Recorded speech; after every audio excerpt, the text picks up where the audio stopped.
So అది స్నేహ మరి ఏంటంటే అది డ్యాన్స్ అంటే రికార్డింగ్ డ్యాన్స్ ఉన్నాయి.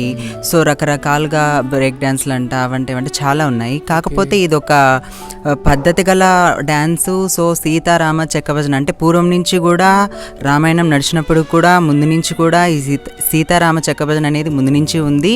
సో దాంట్లో ఒక డాన్సర్గా ఉంటే ఎంటర్టైన్మెంట్గా ఉంటుందనేసి ఈ సీతారామ చెక్కభజనలో ఒక డాన్సర్గా ఎన్నుకున్నారు. సో నేను దాంట్లో వచ్చేసి చిన్నపిల్లలకి నేర్పించడం, సెకండ్ వచ్చేసి నేనే భక్తి పాటలు పాడడం ఇవన్నీ కూడా చేస్తూ ఉంటాము. సో మీరు చూసే ఉన్నారు కదా వీడియో. అంటే ఎట్లా అంటే నువ్వు అంటే మీరు గజ్జలు కట్టుకొని పైన ఇట్లా పట్టుకొని ఒకటి పెట్టుకొని డ్యాన్స్ వేయడము, అంటే మీ గ్రూప్ అంతా కూడా ఒకే విధంగా డ్యాన్స్ చేయడము, దానికి జనాలంతా కూడా మంచి రిసీవింగ్ ఇవ్వడము. అంటే దీనికి ఒక ఏంటి ఏ దానికి వేస్తారు ఇది? అంటే ఓన్లీ దేవుళ్ళ పాటలకే